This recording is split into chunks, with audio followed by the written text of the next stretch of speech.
बोलती पुस्तके. ज्यांना वाचनाचा नाद, त्यांना बोलती पुस्तके घाली साद. आमचं चॅनल सबस्क्राईब करा आणि सबस्क्राईब करायला इतरांनाही सांगा. नमस्कार श्रोते मित्र हो. बोलती पुस्तके सादर करत आहे लेखक श्री दशरथ गावडे लिखित कादंबरी फेरा, प्रकरण 30. परीक्षा तोंडावर आली असल्यामुळे सगळ्या आठवणींना बाजूला ठेवून दोघंही जोमानं अभ्यासाला लागले. काम करून शाळा शिकायचं आणि त्यातनंच वेळ काढून अभ्यास करायचं हे साधं सुद्धा काम नव्हतं. तरीही ते मनात बाळगलेल्या स्वप्नांच्या पूर्ततेसाठी जिद्दीनं सर्व काही सहन करीत काम पण आणि अभ्यास पण करीत होते. वार्षिक परीक्षेचे सर्व पेपर देऊन संपले. पेपर त्यांना सोपे गेले होते. ते आनंदी होते, कारण आता शाळेला 1.5-2 महिने सुट्टी होती. 9वीची परीक्षा दिल्यानंतर आपण गावी असतो, तर आता 10वीची परीक्षा देऊन मोकळे झालो असतो असं त्यांना वाटू लागलं. परीक्षेनंतरच्या सुट्टीत चैत्रातल्या शीतल चांदण्याच्या वर्षावात गप्पा मारत परड्यात शांत झोपलो असतो. मोहरलेल्या वृक्षांच्या मोहराचा व लतावेलींचा फुललेल्या सुगंधी फुलांचा गंध प्राशन करून धुंद होऊन वाहणाऱ्या बेभान वाऱ्यामुळे हलणारी झाडं आणि थरथरणारी लतावेलींची पानं पाहत रानोमाळ भटकलो असतो. हिरव्यागार पानांनी आच्छादलेल्या व मोहरानं ओथंबलेल्या झाडांच्या फांद्यामधनं वाट काढत काढत जोरानं वाहणाऱ्या वाऱ्याची नाद मधुर शीळ ऐकली असती. वैशाखातल्या रणरणत्या उन्हाच्या झळा अंगावर झेलत शेतात जाऊन आंब्याच्या झाडावरचे पिकलेले आंबे खाल्ले असते. त्याच्या थंडगार सावलीत खेळ खेळत बसलो असतो. काजूच्या बागेत जाऊन काजू खाल्ले असते. फणसाच्या झाडावरचे पिकलेले फणस खाल्ले असते. मधमाशांची पोळी काढून त्यातला गोड गोड मध खाल्ला असता. मन मोहून टाकणाऱ्या वसंतातल्या मोहरलेल्या हिरव्यागार झाडांच्या मोहराचा सुगंध घेत रानावनात आनंदानं बागडलो असतो. रंगी बेरंगी फुलांनी लगडलेल्या लतावेली, आग लागल्यासारखे लाल भडक होऊन टरटरून फुललेले मोहक कुलमोहर आणि प्रत्येक डाळीवर जणू हळद पिऊन फुललेल्या फुलांच्या पिवळ्या जर्द लड्या मिरवणारी बाव्याची झाडं पाहिली असती. वसंत पंचमीचं गीत गात चौफेर उधळणाऱ्या वाऱ्यानं डोलणारी ही रंगीत झाडं डोळे भरून पाहिली असती. टोपल्या सुपानी भरून निसर्गानं उधळलेल्या नानाविध रंगांना मावतील तेवढं डोळ्यात साठवलं असतं. रंगगंधांची उधळण करणाऱ्या धरतीच्या त्या वार्षिक महोत्सवाचं हर्षोल्लासानं लुप्त ठरवलं असतं. मकरंद शोधण्यासाठी फुलावरनं उडणारी मोहक फुलपाखरं पाहिली असती. फुलावरनं भिरभिरणाऱ्या भुंग्यांचं गुंजन, पाना आडून ऐकायला येणारं कोकिळचं मधुर गाणं आणि नानाविध पक्ष्यांची कर्णमधुर किलबिल ऐकली असती. मध्यान उन्हाच्या तावणीत पावसासाठी चातक पक्ष्यानं आभार केलेली आर्त आळवणी ऐकली असती. आकाशात उंचच उंच उडणाऱ्या घारी पाहिल्या असत्या.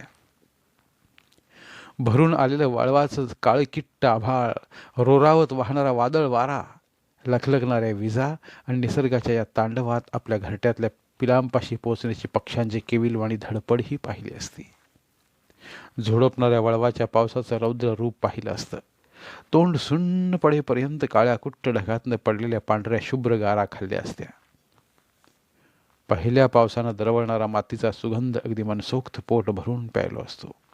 पाऊस पडून गेल्यावर जांभळीच्या झाडाखाली पडलेल्या सड्यातली टपोरी जांभळं उचलून खाल्ली असती. काटेरी जाळीत फिरून पिकलेली काळी भोर करवंद खाल्ली असती. रंगीत मोहरानं खच्चून बहरलेली हिरवीगार चिंचेची झाडं व वळवाच्या झोडपण्यानं मन मोहून टाकणारा त्यांचा मोहराचा पडलेला रंगीत सडा पाहायला मिळाला असता. जेवढं मावेल तेवढं वसंतोत्सवातल्या त्या निसर्गाचं सुंदर रूप डोळ्यात भरभरून साठवलं असतं. पण आता मात्र हा रम्य निसर्ग आठवणीतच राहिला होता. इथनं पुढं गावाकडच्या त्या नयन रम्य निसर्गाचं दर्शन कधी होईल हे माहीत नव्हतं. जन्मापासून निसर्गाच्या सान्निध्यातच वाढलेले रमलेले आम्ही त्या वसंतातल्या रंगोत्सवात पुन्हा केव्हा वागडायला मिळणार देव जाणे. रात्रीच्या वेळी अंथरुणात पडून दोघंही धरतीला सप्तरंगात न्हाऊ घालणाऱ्या गावाकडच्या वसंताचं चित्र रंगवत होते. स्वप्न पाहत होते. त्या एका प्रसंगामुळे धरतीच्या त्या सप्तरंगी सोहळ्याच्या आविष्कारातलं सगळं सुख सोडून त्यांना इकडच्या सिमेंटच्या कृत्रिम जंगलात यावं लागलं होतं. गावाकडच्या थंड वातावरणात अंगावर वाकळ ओढल्यावर उबीला भारी झोप लागायची. कधी कधी वाकळ ओढून सुद्धा थंडी आवरत नसायची. गावाकडं पंखा म्हणजे काय हे कुणालाच माहीत नव्हतं. कुणाच्याच घरात पंखा लावलेला नव्हता. त्याची कधी गरजच भासली नव्हती. पण इथं मात्र गरम्यामुळं अंगातनं घामाच्या धारा व्हायच्या. पंख्याखाली झोपलं तरी गरम हवेमुळे नीट झोप लागत नव्हती. इथल्या उष्ण व दमट वातावरणात पंख्याशिवाय चालतच नव्हतं. पण या सर्व गोष्टीवर विचार करून आता काहीच उपयोग नव्हता. कोणीतरी बनण्यासाठी कुठल्या ना कुठल्या तरी गोष्टीचा त्याग त्यांना करावाच लागणार होता. निकालाच्या दिवशी शाळेत जाऊन त्यांनी मार्कलिस्ट आणलं. दोघांनीही शिवाजीच्या पाया पडून त्याला मार्कलिस्ट दाखवलं. त्यांचे मार्क्स पाहून शिवाजी फारच खुश झाला. नंतर त्यांनी शेठच्या पण पाया पडून त्यांना पण मार्कलिस्ट दाखवलं. शेठनाही बरं वाटलं. अशा मोक्याच्या वेळी ते शेठच्या पाया पडायचे. त्यामुळे त्यांच्यातली शिस्त, आदरभावना व त्यांचे संस्कार पाहून शेठना चांगलं वाटायचं. हे मजबूरीनं आलेले संस्कार होते. परिस्थितीनं लादलेले संस्कार होते हे. काहीही असो, पण शेठनं 10वीसाठी त्यांना फार चांगले आशीर्वाद दिले. आता गावच्या शाळेतलं 9वीचं वर्ष फुकट गेल्याचा मनावर भार थोडासा हलका झाला. निकालाच्या दिवशी दोघांनाही आई वडिलांची आणि अक्काची अगदी आवर्जून आठवण झाली. आबांना काही कौतुक वाटलं नसतं, पण आईनं आणि अक्कानं फार कौतुक केलं असतं असं संजयला वाटलं. रमेशची पण आठवण आली. त्याच्या आठवणीनं ते कमालीचे उदास झाले. तो जिवंत असता आणि आम्ही गावी असतो तर तो पण आमच्याबरोबर 10वीची परीक्षा देऊन मोकळा झाला असता. सुट्टीत तो सुद्धा आमच्याबरोबर निसर्गाच्या सानिध्यात रानावनात भटकला असता. आमच्याबरोबर खेळला बागडला असता असं त्यांना आता वाटू लागलं. त्याच्या आठवणीनं दोघांचंही मन दाटून आलं. अर्थात ज्या ज्या वेळी त्याची आठवण येईल त्या त्यावेळी दोघांचंही मन भरून येणार यात तीळ मात्रही शंका नव्हती. त्याच्या मृत्यूची घटना त्यांच्या जीवनाच्या अंतापर्यंत लक्षात राहणार होती. अनंतात विलीन होऊन फक्त आठवण बनून राहिलेल्या रमेशची आठवण त्यांना नेहमी सतावणार होती.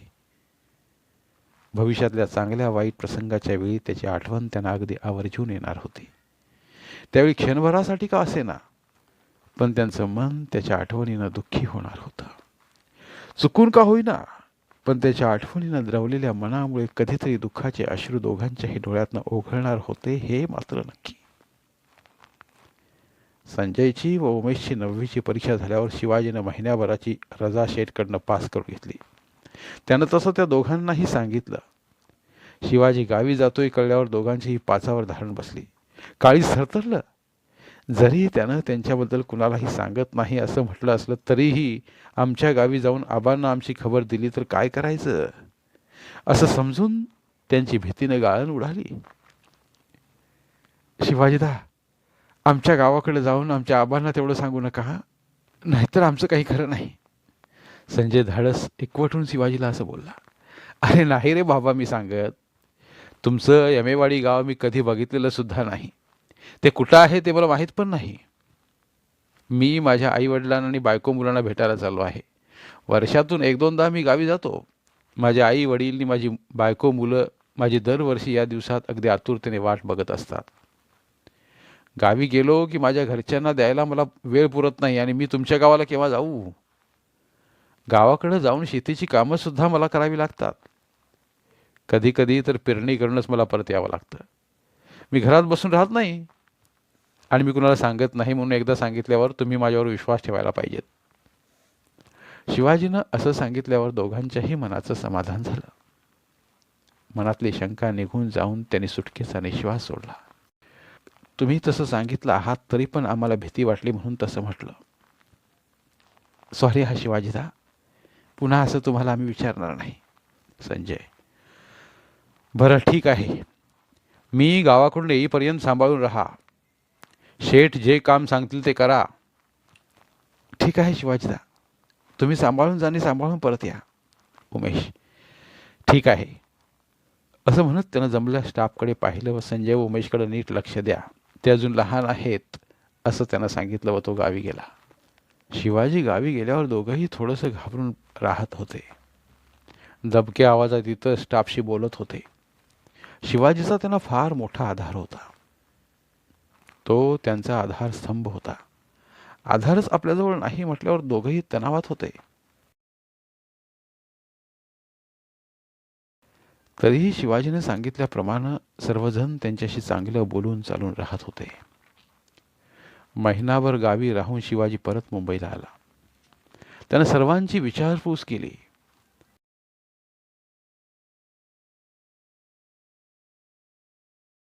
संजयन आणि उमेशने पण त्याची खुशाली विचारली. तो परत आल्यावर त्यांना हायसं वाटलं. ते आनंदी झाले. संजयला व उमेशला मुंबईत येऊन 1 वर्षाहून अधिक काळ लोटला होता. ते आता शुद्ध शहरी मराठीत बोलत होते. ग्रामीण भाषा जाऊन आता त्यांच्या तोंडात पूर्णपणे शहरी भाषा आली होती. शिवाजीला पण त्यांच्यात झालेला हा फरक जाणवला. त्यांना आता हिंदी भाषा पण आली पाहिजे असं त्याला वाटू लागलं. कारण मुंबई ही बहुरंगी व बहुढंगी मायानगरी आहे आणि मराठी लोकांपेक्षा इथं देशातल्या इतर राज्यांमधून आलेलेच लोक जास्त आहेत. त्यामुळे हिंदी भाषा येणं अनिवार्य आहे असं तो जाणून होता. गावाकडनं परत आल्यावर तो रोज त्यांच्याशी हिंदीतच बोलू लागला. ते पण तोडक्या मोडक्या हिंदी भाषेत बोलू लागले. हळूहळू हिंदी भाषा ते समजू लागले व बोलूही लागले. हिंदी त्यांना चांगली जमू लागली. 9वीचं वर्ष पार पडलं होतं. आता 10वीचं वर्ष पार करायचं होतं. 9वीपेक्षा 10वीमध्ये अभ्यास जास्तच असतो हे ते जाणून होते. 10वी म्हणजे बोर्डाची परीक्षा. काहीही करून चांगले मार्क मिळवायचेच असं त्यांनी ठरवलं होतं. त्याप्रमाणे एका रविवारी जाऊन शाळेजवळच्या पुस्तकाच्या दुकानातनं 10वीची पुस्तकं व काही वह्या खरेदी केल्या होत्या. सुट्टीत थोडं थोडं त्यांचं वाचन चालू होतं. ठरल्याप्रमाणे 11 जूनला शाळा चालू झाली. 10वीचं महत्त्वाचं वर्ष म्हटल्यावर पहिल्याच दिवशी ते शिवाजीच्या व शेठच्या पाया पडून शाळेचा दिवस भरायला गेले. 10वीचे वर्ग चालू झाले. रात्र शाळेत शिकणारी सर्व मुलं दिवसभर कुठेतरी काम करून शाळा शिकतायत हे सर्व शिक्षक जाणून होते. या कारणामुळे त्यांच्या मनात सर्व विद्यार्थ्यांबद्दल फारच सहानुभूती होती. संजय व उमेश हे 9वीमध्ये चांगले मार्क्स मिळवून पहिल्या व दुसऱ्या नंबरनं पास झालेले असल्या कारणाने सर्व शिक्षकांचे ते आवडते विद्यार्थी बनले होते. पहिल्याच दिवशी M.A. पाटील सरांनी 10वीचं वर्ष किती महत्त्वाचं आहे हे समजावून सांगितलं. पाटील सर त्यांचे वर्ग शिक्षक होते. अतिशय हुशार असे गणिताचे ते शिक्षक होते. जीवनातला महत्त्वाचा टप्पा, बोर्डाची परीक्षा, अभ्यासक्रम हे सगळं समजावून सांगताना सर्वांच्या अंगावर काटा उभा राहिला. वर्ग शिक्षकांनी हे सर्व मनापासून समजावून सांगितल्यावर संजयच्या आणि उमेशच्याही मनात एका वेगळ्याच प्रकारचे तरंग उठले. पोटात गलबलल्यासारखं झालं. सगळ्यांना फर्स्ट क्लास मिळाला पाहिजे म्हणजे तुमचं पुढचं सगळं जीवन चांगलं होईल आणि शाळेचाही मान वाढेल. याच महत्त्वाच्या वर्षावर तुमचं भवितव्य अवलंबून असेल. तेव्हा आजपासून सर्वांनी मनापासून अभ्यासाला लागा. वर्गात आल्या आल्या हिंदी विषय शिकवणारे यमगेकर सरांनी असे प्रेमानं समजावून सांगितलं. यमगेकर सर या शाळेचे संस्थापक शिक्षक होते. त्यांनी सांगितलं ऐकून सर्वांच्या मनाला उभारी मिळाली. नवे अंकुर फुटले. त्यांचे प्रेमाचे बोल संजयने व उमेशने मनात खोलवर साठवून ठेवले. मराठी शिकवणारे कुलकर्णी सर सुद्धा शाळेचे संस्थापक शिक्षक होते. शाळा टिकवून ठेवण्यासाठी यमगेकर सरांनी व कुलकर्णी सरांनी सुरुवातीला पगार मिळत नसताना सुद्धा ज्ञानार्जनाचं पवित्र काम करीत विद्यार्थी घडवले होते. शाळेत त्यांना मानाचं स्थान होतं. कुलकर्णी सरांनी सुद्धा 10वीबद्दल सर्वांच्या मनाला भिडेल असं खूप चांगल्या पद्धतीनं समजावून सांगितलं. सर्व शिक्षक आपल्याला 10वीबद्दल समजावून सांगत आहेत म्हटल्यावर हे वर्ष अतिशय महत्त्वाचं आहे. याच वर्षावर पुढचं आमचं सगळं जीवन अवलंबून आहे. आपल्याला खूप अभ्यास करावा लागणार, कंटाळा करून चालणार नाही असं त्याने मनोमन ठरवलं. पुन्हा जून संपून पावसाची सततधार चालू झाली. गावाकडच्या सर्व आठवणी पुन्हा स्मृतीपटलावरनं हळूहळू मागे सरकू लागल्या. पण गेल्या वर्षाच्या मानानं या वर्षाच्या आठवणीमध्ये तेवढी तीव्रता राहिली नव्हती. त्यामुळे मनाला तेवढं दुःख झालं नाही. त्यातल्या वेदना काहीशा शमल्या होत्या. काही आठवणी काहीशा विरळ होत गेल्या त्यांना जाणवल्या. वर्ग जोमाने चालू झाले. दोघांचा अभ्यासही जोमाने चालू झाला. गेल्या वर्षाप्रमाणे 4 ते 6 हा वेळ अभ्यासासाठी होता. त्यापेक्षा जास्त वेळ मिळू शकणार नव्हता. संजय व उमेश मिळालेल्या वेळेचा सदुपयोग करू लागले. अभ्यासक्रमातलं एखादं प्रकरण जर समजलं नाही तर ते शिक्षकांना विचारू लागले. त्यांच्याकडनं प्रकरणाची उकल करून घेऊ लागले. दोघांच्या विचारांना सल्ला मसलत करून अडलेली गोष्ट समजावून घेऊ लागले. दरवर्षीप्रमाणे पावसाळा संपून सगळे सणसुद्धा पार पडले. वेळोवेळी ज्या त्या सणातल्या सगळ्या आठवणी आल्या. खूप वाईट वाटलं. पण सर्व सरांनी सांगितल्याप्रमाणे चांगल्या मार्क्सनं 10वीचं वर्ष पदरात पाडून घ्यायचं दोघांनीही ठरवलं होतं. म्हणून ते आठवणीत अडकून पडले नाहीत. 6माही परीक्षा संपून पूर्वपरीक्षाही संपली. मनाप्रमाणे मार्क्स मिळाले होते. परीक्षक पाटील सरांसह सर्व शिक्षकांनी त्यांचं तोंड भरून कौतुक केलं. सर्व सरांनी कौतुक केल्यामुळे त्यांना अभ्यास करायला आणखी हुरूप आला. त्यातच शाळेमधनं वार्षिक परीक्षेचे फॉर्म भरून द्यायला सांगितले. ऑफिसमधनं फॉर्म मिळाले. 9वीला ॲडमिशन घेण्यासाठी जे फोटो काढले होते त्यातलेच फोटो फॉर्मवर चिकटवले व फॉर्म भरून ऑफिसमध्ये जमा केले. वार्षिक परीक्षेचं वेळापत्रक जाहीर झालं होतं. 15 मार्चपासून वार्षिक परीक्षा चालू होणार होती. एक एक दिवस पाठीमागं जात राहील तसं दोघांच्याही मनात कालवा कालव होऊ लागली. पोटात गलबलू लागलं. मनाला जास्तच हुरहुर लागू लागली. दिवसभराच्या कामामुळं मनासारखा अभ्यास होत नव्हता. दोघांच्याही मनावर ताण येऊ लागला. म्हणून दोघांनी आपापसात चर्चा करून पगार नाही दिला तरी चालेल पण शेठकडनं 1.5 महिन्याची सुट्टी मिळवून देण्यासाठी शिवाजीला विनंती केली. सुट्टी घेऊन यांनी जर अभ्यास केला तर हे चांगल्या मार्क्सनं पास होतील असा शिवाजीनं विचार केला व तो त्यांना घेऊन शेठ समोर गेला. संजय व उमेशमुळे काम अडणार नाही अशी शाश्वती त्यानं शेठला दिली. शेठनं समजून घेऊन त्यांना सुट्टी दिली. दोघेही खुश झाले. आता दोघंही दुप्पट जोमानं अभ्यास करू लागले. परीक्षेच्या 15 दिवस अगोदर शाळेच्या ऑफिसमधून त्यांनी परीक्षेची ओळखपत्रे आणून जपून ठेवली. एक एक दिवस मागं सरेल तशी दोघांच्याही हृदयात धडधड वाढू लागली. धन्यवाद. उर्वरित कादंबरी पुढील भागात.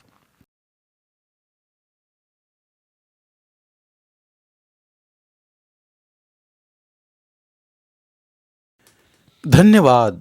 प्रिय श्रोते मित्र हो, आपल्यासाठी एक आवाहन. आमच्या चॅनलच्या प्लेलिस्ट विभागात तुमच्यासाठी शेकडो कादंबऱ्यांचे ऑडिओ बुक्स उपलब्ध आहेत. तिथे प्रत्येक कादंबरीचे सर्व भाग एकत्रित मिळतील. त्यामुळे सध्या सुरू असलेल्या क्रमशः कादंबरीच्या पुढील भागासाठी वाट पाहण्याची गरज नाही. तुमच्या वेळेनुसार तुम्ही संपूर्ण कादंबरी सलगपणे ऐकू शकतात आणि साहित्याचा आस्वाद घेऊ शकता. कृपया आमच्या चॅनलच्या होमपेजवर जाऊन प्लेलिस्ट चेक करा आणि तुमची आवडती कादंबरी निवडा. धन्यवाद.